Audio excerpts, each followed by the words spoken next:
नमस्कार दोस्तों, आज बात करने वाला हूं ITR 4 कैसे फाइल करेंगे। हाँ जी दोस्तों, बिजनेस इनकम का केस सेक्शन 44 AD में प्रेजम्पटिव टैक्सेशन स्कीम के अंदर जहां पे अपनी सेल का या टर्नओवर का 6 या 8% प्रॉफिट डिक्लेयर करके ITR को फाइल कर सकते हैं। आज बताने वाला हूं असेसमेंट ईयर 25-26 के लिए। तो सबसे पहले फाइल नाउ पे जाना है, 25-26 लेना है, ऑनलाइन फाइल करेंगे क्योंकि ऑनलाइन का ऑप्शन आ चुका है। ऑनलाइन पे क्लिक कर दिया, कंटिन्यू पे क्लिक करेंगे, देख सकते हैं स्टार्ट न्यू फाइलिंग पे जाएंगे और यहाँ से सेलेक्ट करना पड़ेगा कि आप क्या है, इंडिविजुअल है, HUF है या अदर है। ITR 4 कौन कौन से केस में फाइल हो सकती है? एक इंडिविजुअल कर सकता है, एक HUF कर सकता है, एक partnership form other than LLP, मतलब लिमिटेड लायबिलिटी पार्टनरशिप को छोड़ के बाकी और सब कर सकते हैं। कंटिन्यू पे क्लिक करेंगे, यहाँ से फॉर्म सेलेक्ट करना होगा, ITR 4 सेलेक्ट कर लिया, प्रोसीड विद ITR 4। देखो यहाँ पे पॉपअप में बोलता है कि न्यू टैक्स रिजीम डिफॉल्ट है इस ईयर से, हालांकि पिछले साल से डिफॉल्ट हो गया था। न्यू टैक्स रिजीम डिफॉल्ट हो जाएगा। डिफॉल्ट होने के कारण आपको यहाँ पे न्यू टैक्स रिजीम के अंदर डिडक्शंस नहीं मिलती। कौन सी डिडक्शन? 80C से लेके 80U तक की कोई भी डिडक्शन आपको नहीं मिलेगी अगर आप न्यू टैक्स रिजीम में रहते हो तो। सो ये 3 स्टेप्स है, 3 स्टेप्स को आपको फॉलो करना पड़ेगा ITR 4 के लिए। पहले स्टेप में वैलिडेट, दूसरे में कंफर्म, तीसरे में वेरीफाई। मैंने आपको बताया था ITR 4 एक इंडिविजुअल कर सकता है, एक HUF और एक फर्म अदर देन LLP, इनको छोड़ के। जिनकी इनकम 50 लाख तक है, मतलब 50 लाख तक की अगर आपकी इनकम है टोटल इनकम, तब तो कर सकते हो। 50 लाख से क्रॉस हो गया तब आपको ITR 3 में जाना पड़ेगा, क्योंकि 50 लाख से क्रॉस होते के साथ ही बैलेंस शीट की डिटेल देनी पड़ जाती है। ठीक है, आप अपनी इनकम ITR 4 के अंदर अंडर सेक्शन 44 AD, 44 ADA और 44 AE के अंदर दिखा सकते हो। 44 AD आज की वीडियो में बता रहा हूँ, आगे की वीडियो में 44 ADA, 44 AE बताऊंगा। ADA किसके लिए होता है? प्रोफेशन के लिए, और AE होता है गुड्स कैरिज व्हीकल्स के लिए, मतलब ट्रांसपोर्ट बिजनेस के लिए होता है। ठीक है, साथ ही साथ ITR 4 के अंदर आप अपनी लॉन्ग टर्म कैपिटल गेन भी दिखा सकते हो, जो कि इस साल से एप्लीकेबल है, लेकिन इसमें कंडीशन है कि 1,25,000 तक लॉन्ग टर्म कैपिटल गेन दिखा सकते हो। दूसरा, एग्रीकल्चर इनकम 5,000 रुपये तक होती है तो भी दिखा सकते हो आप। ठीक है, चलिए लेट्स गेट स्टार्टेड पे क्लिक करते हैं। ITR फाइलिंग करने के 3 रीजन है जो कि आपको देना पड़ेगा, 3 में से कोई एक, कि किस वजह से फाइल कर रहे हैं। पहला ऑप्शन है कि अगर आपकी इनकम बेसिक एग्जेम्पशन लिमिट से ज़्यादा है तो इस वाले ऑप्शन को लेंगे। दूसरा, अगर आप इनकम टैक्स के सेक्शन 139 सब सेक्शन 1 के 7th प्रोवाइजो को, कंडीशंस को फुलफिल करते हो, उसकी कंडीशन को, तो आप दूसरा वाला टिक करेंगे। इसके अलावा अदर करेंगे। इसके कंडीशंस क्या होते हैं? सेक्शन 139 सब सेक्शन 1 के 7th प्रोवाइजो का कंडीशन क्या क्या है? कंडीशन ये है पहला कि अगर आपने प्रीवियस ईयर का मतलब पिछले साल, जिस साल की आप ITR कर रहे हो उस साल में करंट अकाउंट के अंदर एक या एक से अधिक करंट अकाउंट में 1 करोड़ रुपए से ज्यादा डिपॉजिट किया है तो आपके ऊपर एप्लीकेबल हो जाएगा। या फिर फॉरेन ट्रैवल पे 2 लाख रुपए से ज्यादा खर्च किया है तो एप्लीकेबल हो जाएगा। या फिर 1 लाख रुपए से ज्यादा इलेक्ट्रिसिटी बिल पे कंजप्शन किया है तो एप्लीकेबल हो जाएगा। इसके अलावा कोई और अदर रीजन है जो कि प्रिस्क्राइब्ड है 7th प्रोवाइजो के अंदर, 139 सब सेक्शन 1 के अंदर, वो है तो एप्लीकेबल हो जाएगा। तो मेरी यहाँ पे पहली वाली कंडीशन को मैं फुलफिल कर रहा हूँ, बेसिक एग्जेम्पशन लिमिट से मेरी ज़्यादा हो गई है इनकम, इसलिए मैंने ये वाला ले लिया। आप चाहे तो अदर वाले पे भी टिक कर सकते हो, अगर नहीं समझ में आता है तो। कंटिन्यू पे क्लिक कर देंगे, देख सकते हैं ये बोल रहा है कि आपको ITR के अंदर ये सभी शेड्यूल्स की डिटेल देनी पड़ेगी और डाटा को आपको भरने से पहले अपने AIS TIS 26AS को देख लेना होगा, प्रीफिल डाटा को चेक कर लेना होगा। इसके बेसिस पे ही है सारा इन्फॉर्मेशन। आप अपने एक्चुअल इनकम को डिक्लेयर करें यहाँ पे, तो देख सकते हैं बहुत सारे शेड्यूल है। पर्सनल इन्फॉर्मेशन का हो गया, ग्रोस टोटल इनकम हो गया, डिस्क्लोजर एग्जाम्प्ट इनकम का, लॉन्ग टर्म कैपिटल गेन है तो यहाँ देना होगा, ये मैंडेटरी है, प्रोविजन अगर होता है तो देना पड़ेगा। टोटल डिडक्शंस, टैक्स पेड कितना किया, टैक्स लायबिलिटी कितना किया, ये सारे मैंडेटरी, ये सभी मैंडेटरी, देखो ऑप्शनल नहीं है कोई भी, ये सभी शेड्यूल्स भरनी पड़ेंगे आपको। एक एक करके भर लेते हैं। सबसे पहले पर्सनल इन्फॉर्मेशन पे आते हैं।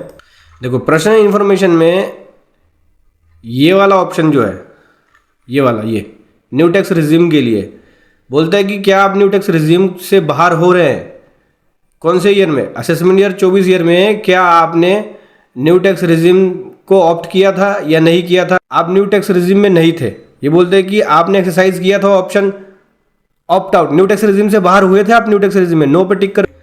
ठीक है, अगर आप न्यू टैक्स रिज्यूम से बाहर थे यानी ओल्ड टैक्स रिज्यूम में थे पिछले साल यानी 24-25 में तो यस करेंगे, मतलब कि ओल्ड टैक्स में थे 24-25 असेसमेंट ईयर में तो यस करेंगे, न्यू में थे तो नो करेंगे। उसके बाद करंट ईयर का पूछता है यहाँ पे कि असेसमेंट ईयर 25-26 में क्या आप ओल्ड में जाना चाह रहे हैं या न्यू में। अगर न्यू में रहेंगे तो आपको नो करना है कि ओल्ड में नहीं जाना मुझे, अगर ओल्ड में जाना है तो इसको यस करेंगे तो ओल्ड में जाएंगे। जब भी आप यस करेंगे, चाहे ये वाला ऑप्शन हो चाहे ये वाला ऑप्शन हो, उस केस में आपको फॉर्म 10I फाइल करना पड़ेगा। यस करने का मतलब है कि आप ओल्ड में चले गए हो दोनों साल के अंदर। तो पिछले साल में भी अगर ओल्ड में गए थे तो उसका फॉर्म 10I की डिटेल देनी पड़ेगी, और इस साल भी अगर ओल्ड में जा रहे हैं तो फॉर्म 10I की डिटेल देनी पड़ेगी। यहाँ पे डेट ऑफ फाइलिंग और उसकी एक्नॉलेजमेंट नंबर, अगर आप ओल्ड में जाते हो तो। पिछले साल नहीं थे, इस साल भी नहीं है, तो दोनों जगह नो। पिछले साल थे तो यहाँ यस करके यहाँ नो करेंगे, लेकिन पिछले साल अगर थे तो आपको फॉर्म 10I क्यों नहीं भरा आपने, उस फॉर्म की डिटेल आपको यहाँ पे देनी पड़ेगी कि एक्नॉलेजमेंट नंबर क्या था, डेट ऑफ फाइलिंग क्या है। जिन लोगों ने देखो, जिन लोगों ने ITR 1 या ITR 2 फाइल किया उनके लिए एप्लीकेबल नहीं है, वो यहाँ पे नोट एप्लीकेबल कर सकते हैं पिछले साल, जिन लोगों ने ITR 1 या ITR 2 फाइल किया। लेकिन जिन लोगों ने ITR 4 फाइल किया, ITR 3 फाइल किया, उनके लिए ये ऑप्शन होगा, उनको ये दोनों ऑप्शन सेलेक्ट करने पड़ेंगे। ठीक है, दोनों साल का एक साथ पूछ रहे हैं इस बार। कंफर्म पे क्लिक कर देना है। पर्सनल इन्फॉर्मेशन दे दी अभी हमने। ग्रॉस टोटल इनकम के बारे में पूछ रहा है, तो income from business and profession, income from salary, income from house property, income from interest borrowed capital and income from other source. तो मेरी जो इनकम है वो बिजनेस एंड प्रोफेशन से। बिजनेस एंड प्रोफेशन से इनकम के लिए आपको बैलेंस शीट बनानी पड़ेगी। ठीक है, बुक्स ऑफ अकाउंट्स के अकॉर्डिंग।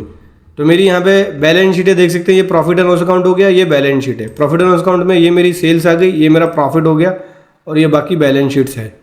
ठीक है, तो इसकी डिटेल जाएगी यहाँ पे बिजनेस एंड प्रोफेशन में। एडिट पे क्लिक करके प्रिजम्पटिव टैक्सेशन स्कीम के अंदर मैं फाइल कर रहा हूँ अंडर सेक्शन 44 AD पे। शो डिटेल पे क्लिक करूंगा, पहले बिजनेस का नाम आ गया। अब यहाँ पे बोलता है कि आपकी ग्रोस टोटल टर्नओवर कितनी है या ग्रोस रिसीट्स कितनी है।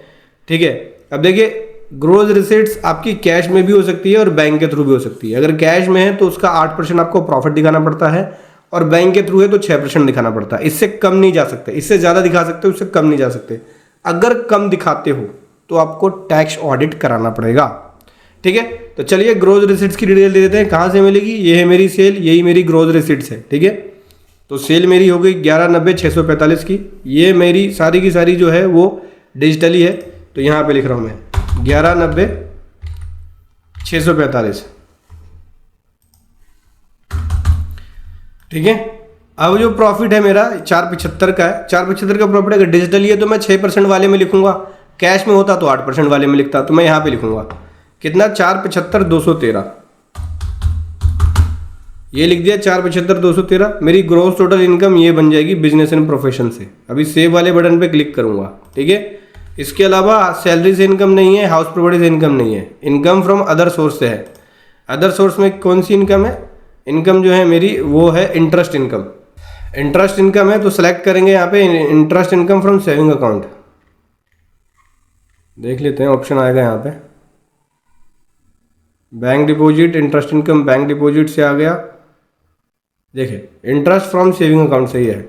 कितना है, 482 रुपये की इंटरेस्ट इनकम है सेविंग अकाउंट से। सेव पे क्लिक कर दिया, इंटरेस्ट इनकम की डिटेल दे दी। ये बिजनेस इनकम और ये मेरी इंटरेस्ट इनकम। नीचे निकल गई टोटल इनकम जो कि 475,695 की है। ठीक है, कंफर्म पे क्लिक करेंगे, मेरी ग्रोस टोटल इनकम आ गई। अब डिस्क्लोजर की डिटेल आपको यहाँ देनी होती है। तो डिस्क्लोजर में क्या डिटेल देनी है, financial particular of the business, मतलब कि बैलेंस शीट की डिटेल अब आपको यहाँ देनी पड़ेगी। बैलेंस शीट कहाँ से मिलेगी, बैलेंस शीट कहाँ से मिलेगी, यहाँ पे देख सकते हैं, ये है बैलेंस शीट। देखो दोस्तों, अगर आप बैलेंस शीट कैसे बनाना है एक्सेल में, इसका फॉर्मेट अगर आपको चाहिए तो वीडियो के डिस्क्रिप्शन में लिंक मिल जाएगा, वहाँ से जाके आप इस बैलेंस शीट को डाउनलोड कर सकते हैं और अपने अकॉर्डिंग बैलेंस शीट को ड्राफ्ट कर सकते हैं, बना सकते हैं। ठीक है, तो बैलेंस शीट की डिटेल यहाँ पे जाएगी। एडिट पे क्लिक करेंगे, सबसे पहले ऊपर लायबिलिटी, नीचे एसेट्स। तो लायबिलिटी में सबसे पहले क्या है, पार्टनर कैपिटल। तो मेरी कैपिटल ये है, यहाँ पे कैपिटल लिख देंगे। हालांकि कॉपी पेस्ट वाली कमांड चलेगी नहीं। 22,35,565, 22,35,565। ठीक है, फिर उसके बाद सिक्योर लोन है 430,037 की है। सिक्योर लोन कितना है, सिक्योर लोन है 430,037 की, 430,037 की सिक्योर लोन। इसके अलावा यहाँ पे अब बात करें, क्रेडिटर है 29,17,866 का क्रेडिटर आ गया। क्रेडिटर ये रहा 29,17,866 का क्रेडिटर हमने लिख दिया यहाँ पे। उसके बाद है एडवांस फ्रॉम कस्टमर, एडवांस यहाँ लिख देंगे। एडवांस कितना है, 91,834। ड्यूटी एंड टैक्सेस है 5033, अदर लाइबिलिटी में डाल सकते हो 5680335, ये देखिए 5680335।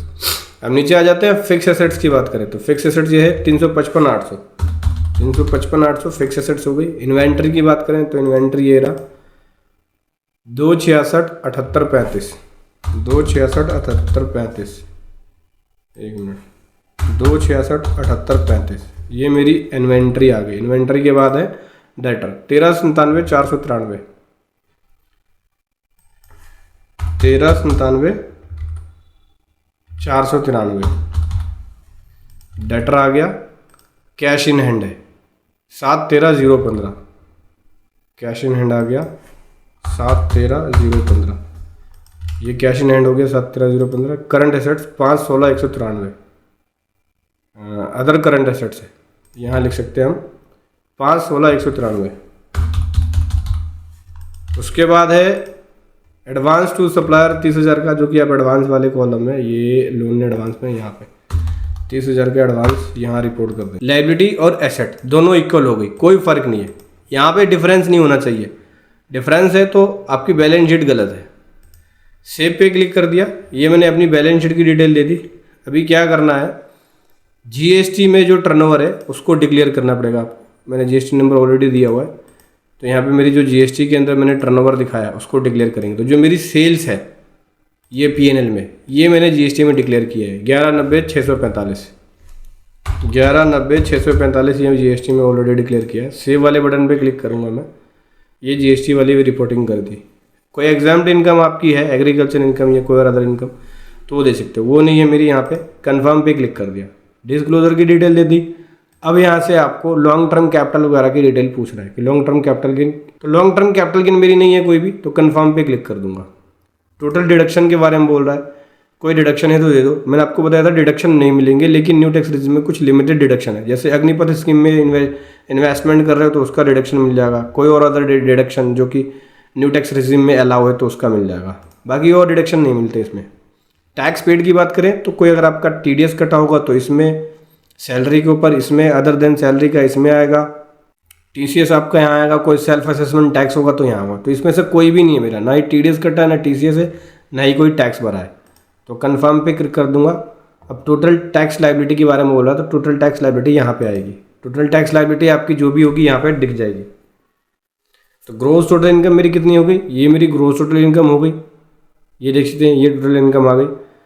ये मेरा बना टैक्स पेबल, और इतने का मेरे को रिबेट मिल गया। न्यू टैक्स रेजिम में आपको फायदा क्या मिलता है, न्यू टैक्स रेजिम में 7 लाख तक की इनकम टैक्स फ्री है, कोई भी टैक्स नहीं देना आपको 7 लाख के इनकम पे। मतलब 7 लाख तक का अगर इनकम आपने जनरेट किया तो आपका 0 टैक्स बन जाएगा, कोई भी आपको टैक्स नहीं देना पड़ेगा। सैलरी के केस में 7,75,000, क्योंकि 75,000 का डिडक्शन भी मिल जाता है सैलरी के केस में। नॉन सैलरी का केस है जैसे बिजनेस इनकम है तो 7 लाख तक कुछ नहीं, टैक्स नहीं देना आपको। वहीं ओल्ड टैक्स रेजिम में जाओगे 5 लाख से ऊपर जाते के खातिर टैक्स देना पड़ जाएगा। कोई अदर रिलीफ है तो आपको यहाँ देखने को मिलेगा, कोई इंटरेस्ट या फीस पेबल है तो यहाँ देखने को मिलेगा। इस तरह से कोई भी डिटेल नहीं है मेरी। प्रोसीड टू वैलिडेशन पे जाएंगे तो देख सकते हैं ये कंप्यूटेशन ऑफ टोटल इनकम ये बन के आ गई। Income from business and profession से ये हो गया, और ये आपकी इनकम हो गई under the head other source. Total gross total income 475,695 की, ये देख सकते हैं। इसके ऊपर टैक्स की कैलकुलेशन नहीं हुई, ये रिबेट मिल गया। बाकी कोई सेल्फ असेसमेंट टैक्स या इंटरेस्ट, कोई लायबिलिटी वगैरह पे नहीं किया है। सबमिट योर रिटर्न पे क्लिक करेंगे, यहाँ पे टिक कर लेंगे, प्लेस लिखेंगे यहाँ पे। उसके बाद प्रोसीड टू वैलिडेशन पे जाएंगे, देख सकते हैं नो वैलिडेशन बता रहा है, मतलब वैलिडेशन सक्सेसफुली हो गया, कोई भी एरर फाउंड नहीं है। अभी प्रीव्यू रिटर्न पे जाएंगे, यहाँ पे आपको रिटर्न का प्रीव्यू दिख जाएगा। अब वेरिफिकेशन पे आ गया, ई वेरीफाई नाउ पे क्लिक करेंगे, कंटिन्यू पे जाएंगे। अब आपको वेरिफिकेशन करने के बहुत सारे ऑप्शन हैं। आप आईटीआर कैसे फाइल करना चाहते हैं, आधार ओटीपी का यूज़ करना चाहते हैं तो इस वाले ऑप्शन पे टिक करेंगे, कंटिन्यू करेंगे। इस पर टिक करके जनरेट ओटीपी पे क्लिक करेंगे, फिर जो ओटीपी आएगा वो लिखेंगे, ठीक है। आधार ओटीपी के थ्रू ही करेंगे। कंटिन्यू पे क्लिक कर दिया, टिक कर दिया, जनरेट ओटीपी पे क्लिक करेंगे। अब यहाँ जो ओटीपी आया है वो लिखना होगा, चलिए लिख लेते हैं ओटीपी को। उसके बाद दोस्तों यहाँ से करेंगे वैलिडेट। और ये हमारी OTP हो जाएगी सबमिट। सबमिट पे क्लिक करके रिटर्न हो गई सबमिट।